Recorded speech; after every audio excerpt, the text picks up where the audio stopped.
Greetings everybody, welcome to G for G over here on YouTube, Games for Gamers. I'm your host, Napalm Dawn. Today we are discussing a topic that's been on my mind for a few days now, and that is a topic of proper etiquette when it comes to the Multiverse Saviors Facebook page and Discord, or Saviors of the Multiverse. So for those of you who've been watching my channel, I'm sure you're probably mostly here to be keeping up with what's going on with the MAA, Marvel Avengers Alliance remake called Saviors of the Multiverse. Now, again, to reiterate from the last video, the release date is hopefully the beginning of May, around the US release of Marvel Avengers Infinity Wars, which, you know, I don't know if GLB, Gaming Life Beginner, has this planned for a sense of tradition, but if you think about the fact that the game came out to be a tie-in to the original Marvel Avengers, releasing the game again, in whatever form we get it, on the date of an Avengers movie is actually pretty cool. I mean, if he's thinking along those lines, props to him. If he's thinking, well, I think my code will be done around that time, let me maybe make it then. As long as he has some of that homage to the original release in mind, yeah, that's pretty cool on his part. And by the way, today's background music is brought to you by a Doom 2016 remix. Okay, so the Discord and this Facebook page. So this Facebook page is run nicely by a guy by the name of Chris Cassay. Chris has created this group for a love of the game, and he shares the hope and the hype that this game will make it to our hands again, and hopefully in a timely manner. This page has been up for some time now and has recently cleared 100 people. When it hit 100 people,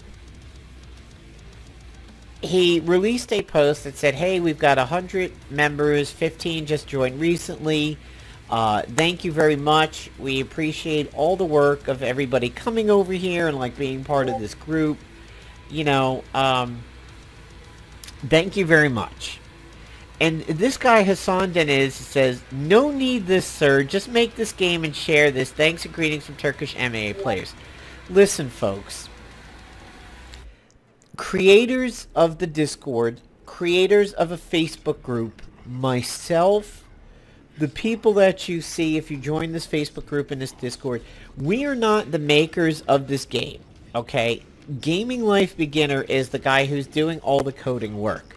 There are dozens of people on the Discord that have been prepping the assets for the code to come out. In other words, reworking the characters, potentially reworking names, recoloring sprites, thinking of weapon ideas, writing the plot of it and everything like that. So think of it as the muscle and the tendons of a human body, but Gaming Life Beginner is the brain and the skeletons of all this. So when you see somebody who is a very nice person like Chris and is doing absolutely nothing wrong, happy that his group is garnering attention and that we are seeing MAA addicts coming onto Discord, coming onto this Facebook group to be ready, to be interested in the game and be like, yeah, I'm here, my car's behind the starting line, you know, the engines are revving, just give me this date and I'm ready to go. To turn around and tell somebody, not need this, sir. Now, okay, look, the guy is Turkish, there's a language barrier, but it comes across as ridiculously rude. Even this comment down here, it's nothing. I just really want this to happen. Chris is not in charge of this, okay? Chris has simply made a fan group awaiting the release of this game, and hopefully it will become, and I hope for Chris that this is true, it will become the Facebook group for the game when it goes live, and it becomes just as robustly populated as the Discord. To attack Chris for saying things like, hey, you know, we got 100 members, this is so cool, And to just shit on his parade like this is ridiculous. I feel very sorry for him, and I think it's unfair. And again, I do understand potentially it's a language barrier, but having watched comments on Kingfisher's videos back in the day when he did them, comments on mine, there's a certain global region in the world where this happens kind of a lot. And it's very frustrating, and it pisses people off, and these are actions that are not warranted and not appreciated. Do not crap on people like the creators of the Discord, Dio, creators of the Facebook, Chris. Everybody's been pretty good in my video comments.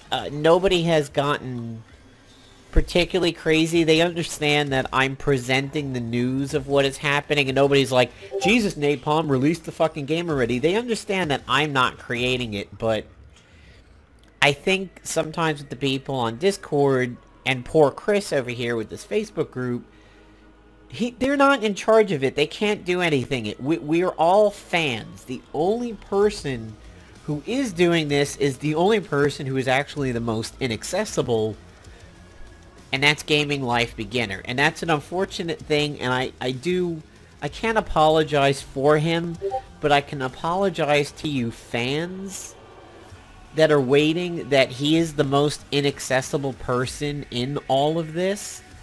I'm sure we all would love to talk to him. We would all love to ask him questions. We all would love to have, I guess, what Reddit calls an AMA, a question and answer period. I had wanted to do this on Twitch well before he went underground at the end of last year, or prior to Halloween in 2017. I really wanted to have a moderated question and answer stream or something with him where legitimate questions could be asked. You know, questions of, can you put Batman in game?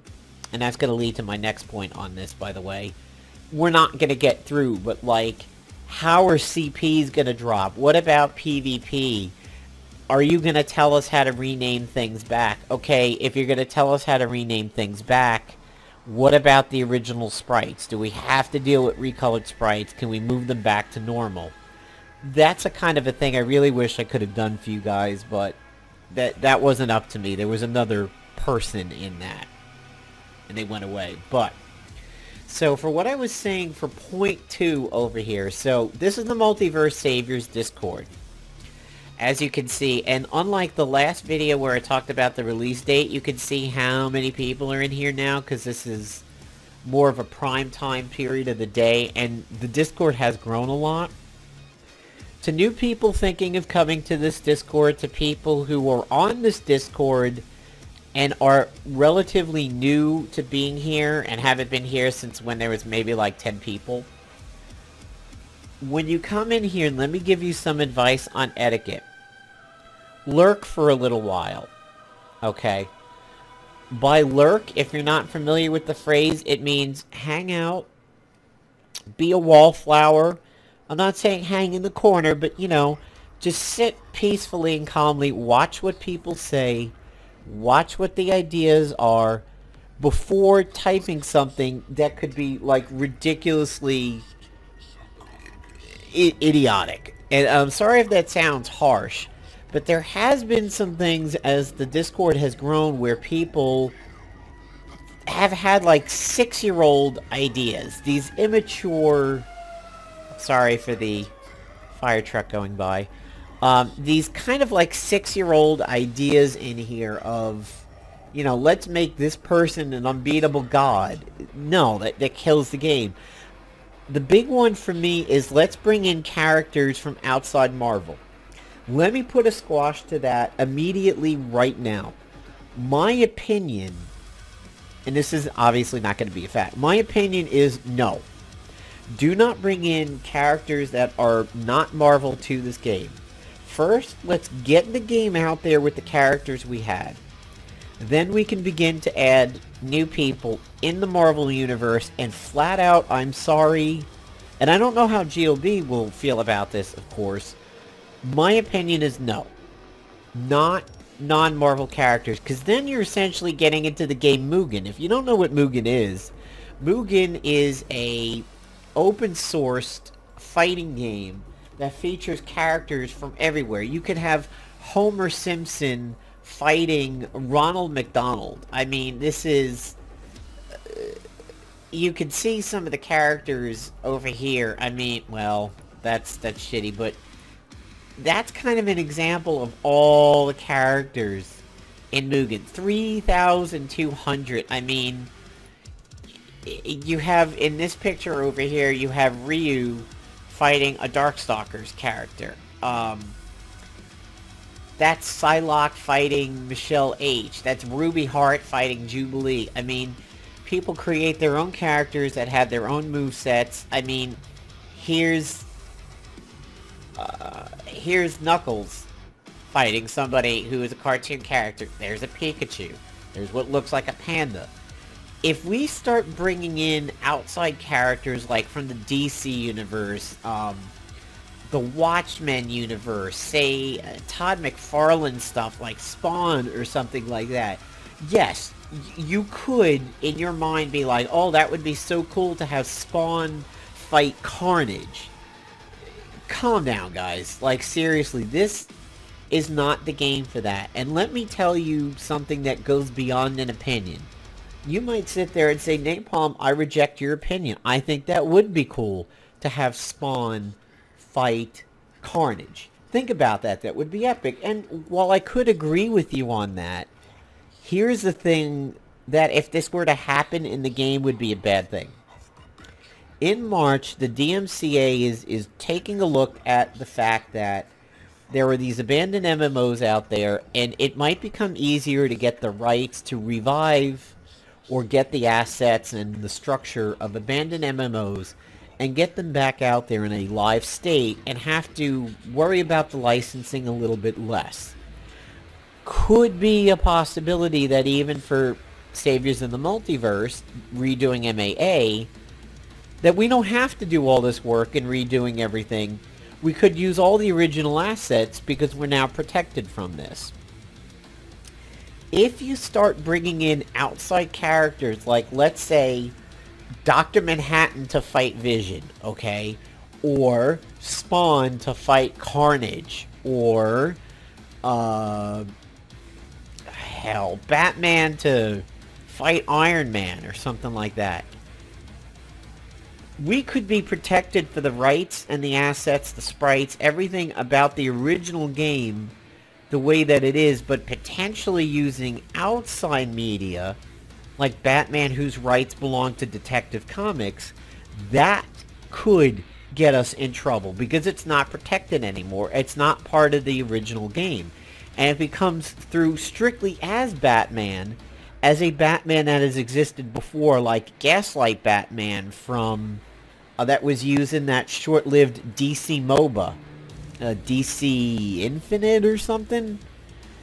If we use a copyrighted Batman, that's it. Like, it could absolutely be game over at that point. The Mugen ones probably get by because they're considered transformative. It gets into a gray area for copyright, and perhaps a copyright lawyer, like the lawyer who was involved with the lawsuit for Alex, and Alex Mauser, and that kind of Gradius game. Sid Alpha did a lot of work on this.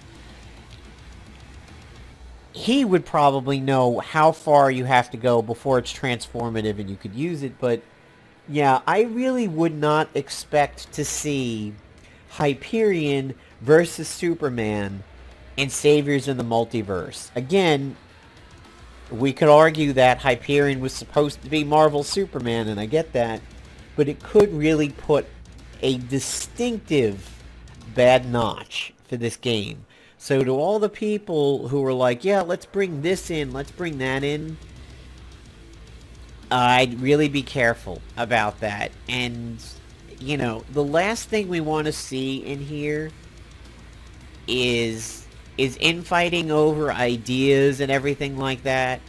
And, again, remember, there's only so far we can go in this Discord about talking about the game until the code is out there. Until we know the code is coming. And we don't know how things will go, like PvP, like allies, like control points, and everything like that. Shield points. We do know that there's not going to be as much of a reliance on gold because you won't be able to buy gold. There is no money being exchanged for this. Some people said, will it be on the browser and everything? I don't think it's going to get released as a browser game. Well, first of all, it could not be server-based. You might be able to execute local HTML code and play it in your browser. With everything being saved, you know, locally. All the links are local, but then you may have to edit the links as to where you install the game and everything. Hopefully the game is just simply installed as a game installer. A packaged installer that notifies Windows of the path to the game, and that when the game looks for its files, Windows simply knows. And in this day and age where so many things get installed through the GOG installer or Steam and everything like that, I'm talking about the old-fashioned way of installing a game. Like, not that it would be on CD, but like when you get a CD and you run the executable and it's like, alright, what directory do you want to install shit in? You pick it and it installs locally.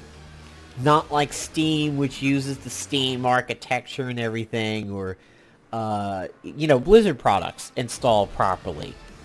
Even if you get them through the Blizzard launcher. So that's kind of really what I wanted to talk about in this video. Like, let's not poke at each other for this. For the people who are putting in immensely hard work to this, like Crow Crane with the recolors. I'm not even going to try to... Illuminati. I'm butchering that name. Illuminite has been doing a lot of work lately. He's one of the more recent people. Red Fred. Dio running the place and everything like that. All these people that you see here doing these recolors. You know, give these guys a break. They're doing a lot of work. And if you think for 1 second that your idea could possibly come across as a 7-year-old fanboy idea, keep it to yourself a little bit. Like, just chill out.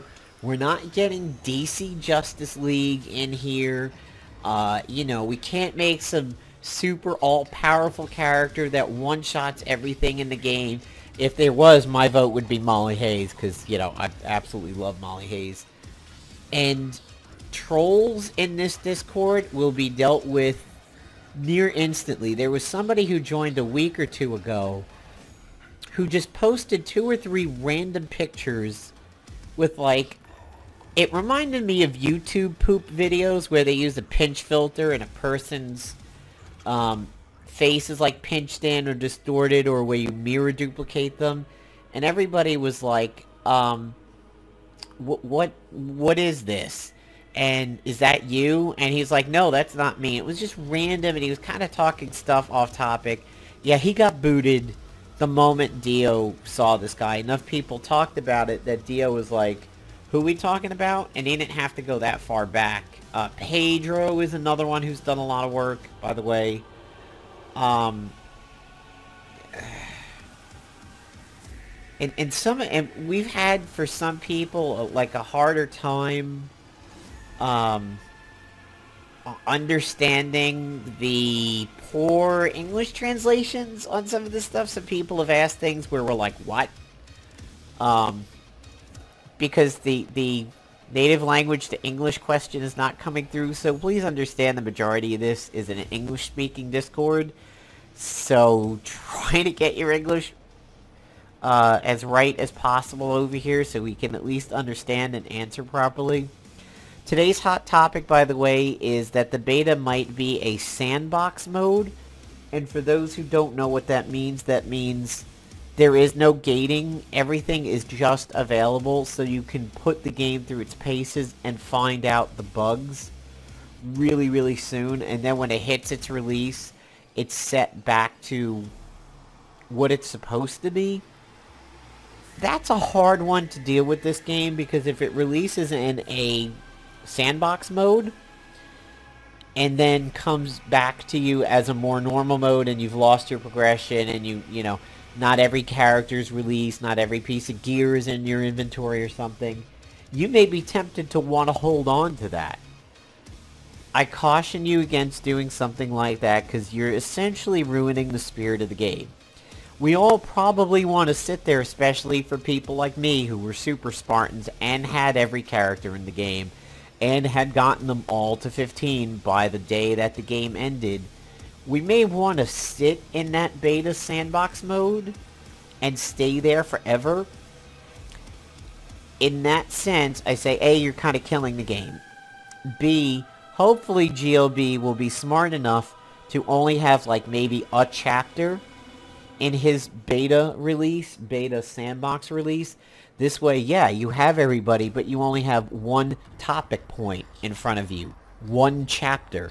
What good is a book given to you for free if there's only one chapter and you can't read the others?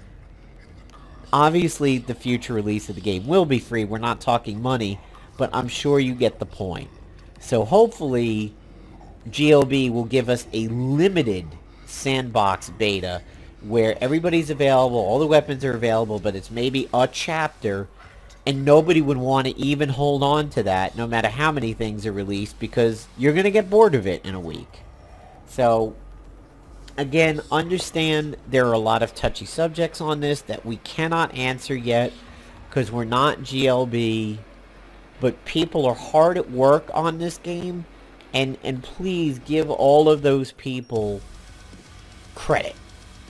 And you know, don't come in here with just idiotic ideas. It ruins the flow of everything, and honestly, nobody's gonna go for it. So again, keep things on the up and up. Maybe lurk for a little while, find out what people are talking about. And if anybody watching this video is one of those people who's like, hey, let's have Wonder Woman versus Invisible Woman, and like you've been offended by me saying I don't want to see non-Marvel games, or I don't want to see 6-year-old, let's have Superman versus Hyperion, yay! I apologize. A lot of this video is my opinion, but I'm trying to ground a lot of that in facts and reasons beyond just opinion. So that's it from me, everybody. Take care, and let's see if we get more news before May. Otherwise, it's going to be kind of hard to just sit here and not squirm a little bit. Peace out, everybody.